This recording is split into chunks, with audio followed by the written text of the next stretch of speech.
Hello, everybody. My name is Jim Lang. I am the director of the Center for Teaching Excellence at Assumption College in Worcester, Massachusetts.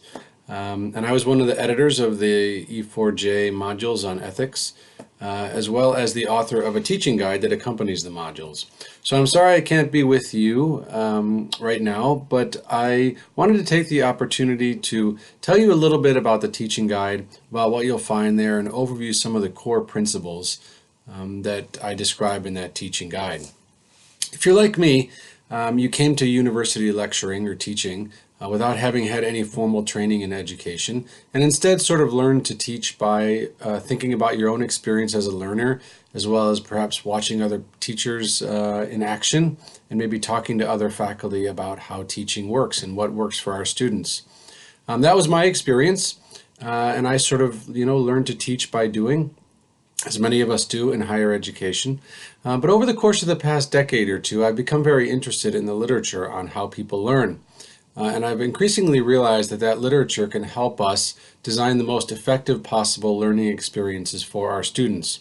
So I tried to bring that perspective to my work as a module editor, as well as into the teaching guide. And the teaching guide introduces 5 sort of core principles that are pretty applicable to almost any type of teaching context. And that might help you think about what you want to do with your students as you're using the modules, and even as you're teaching your classes outside of the module use. So let me just give you a quick little introduction to those 5 principles. The first principle is prior knowledge, and one of the things that we know from the research on education is that people's prior knowledge has a major impact on how they process new knowledge. So as you're teaching them something new, the first thing that a learner will do is sort of search around in their mind for anything else they might have learned about this in the past. Now that's great, but one of the things the other research shows us is that we don't like to change our sort of paradigms of how the world works. So if new information is coming in that's different from or conflicting with our prior knowledge, we try to either sort of dismiss it or sort of cram it into the existing schemes that we've created in our minds. So one of the ways that we combat that is by asking students to surface their prior knowledge and sort of tell us what it is they already know about the subject matter, or tell us what their current perspectives on ethics are before we try to start teaching them something new. And when we do that, it actually is very helpful for people to become more aware of their current biases and perspectives, and so then they tend to be more open to taking in new ideas and information. So as you'll see, some of the modules involve asking students to talk about their perspectives or try to solve a problem or answer a question before they've learned anything new. And that is deliberate because that is one of the things that the research on education tells us, that this is a very effective method for starting a learning experience. Now, the second principle is just about varied and active engagement. You might have read at some point or heard people talking about the idea of learning styles, that we all have different styles of learning. For example, some people are visual learners, some people like to learn by reading or listening, some people are hands-on learners. That theory has become very popular in education. Unfortunately, the research support behind it is not very strong. What the research tells us instead is that in a generic way, we all do learn differently because we're all different human beings and we have those kinds of individual differences that are true in any realm of human experience. But in terms of learning styles, what we've learned is that people's learning styles might differ, but that doesn't mean that we have to tailor teaching to an individual's preferred learning style. And in fact, some research shows that teaching in a way that the learner prefers isn't always good. And sometimes it's better for the learner to struggle, actually, in a format or a style that's different from the one they prefer. The research has also shown, in fact, that we're not always good at identifying what our best learning style is. So someone who thinks they're a visual learner and then is given material in both visual and, say, audio form, turns out might actually learn better in the audio format. So I say all this just to note that everybody learns differently. That's certainly true. And there are these different styles that people can use to learn, but you don't need to tailor your teaching to those learning styles. And in fact, you should think about the opposite perspective, that you should be doing as many different things as possible. Because we all learn differently, some kinds of activities are going to be helpful to students who learn one way, but will not be helpful to students who learn in a different way. So I always just sort of recommend to people, think about varying your strategies. Don't lecture all the time, but don't always have discussions. Don't always use group work. Mix it up a little bit, and as you mix it up, you're going to be appealing to learners who have different approaches and styles, and some of whom will gain when it's difficult for them, and some of whom will, be able to feel more comfortable when you're doing things that are easier for them. The third principle is about transfer. Transfer is about how we take knowledge from one context and put it to another context. Now, this is something that education generally assumes is going to happen. I teach students something in class, then a year later when they're out in their careers, they're going to apply the knowledge they learned from me. Unfortunately, the research on this shows that humans are not very good at this.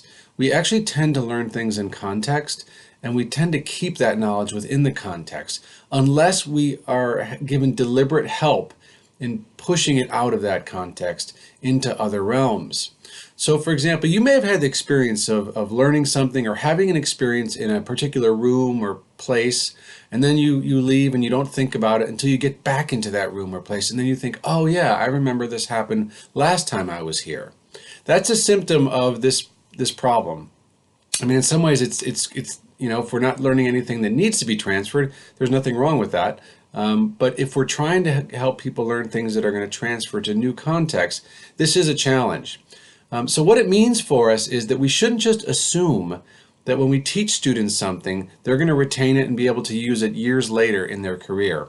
In fact, if we want that to happen, we have to think very deliberately about how we can help them recognize that the knowledge they're learning in your class will apply to later contexts. We have to get them to deliberately think about that. How are you going to use this in your career? Where are you going to see this at some point in the future? And try to sort of prime them so that when they get out into those other things, they'll better be able to remember what they learned with you.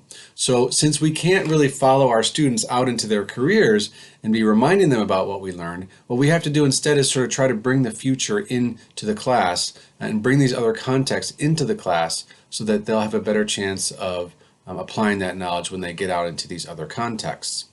The fourth point is about the fact that learning is social, and in fact learning can be more effective when it's social. So many times in higher education, there's a teacher standing at the front of the room, and there's a bunch of students sitting out in the chairs. So there's more than one human being in the room, but it's not a very social interaction.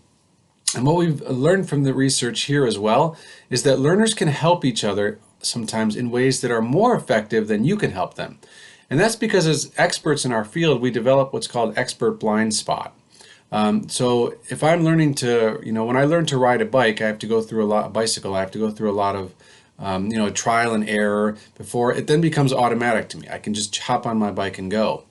And if I try to teach a new learner to ride a bicycle, it's hard for me to get back and remember what it was like to be a brand new learner. And so I might not be quite as understanding as would be someone who has just learned to ride a bicycle and still remembers what it was like to go through that process. The same is true of your course material as well. You know the material so well now that it's difficult for you to see the places where you struggled when you were first learning it, or the places where your students might struggle. So one of the things that we can do is give students opportunities to work in groups and to help each other, and oftentimes they'll be able to help each other more than we can help them, because they are near one another in terms of their learning as novice learners. So that just tells us that, and as you'll see, many of the modules try to get students working together in groups, or to get the class working together in a more sort of community-oriented way than just sort of the teacher at the front and the students out in the desks. And that's because we know that students can really help each other learn. The last of the 5 principles is self-awareness. And we do know, again from the research, that many of us have what we call illusions of fluency. That is, we believe we have more fluent knowledge than we actually do. We might feel, for example, like we have a good grasp of physics because we took a physics course in high school. But if you actually sit people down in front of a physics test then, they suddenly realize they don't know as much as they thought they did.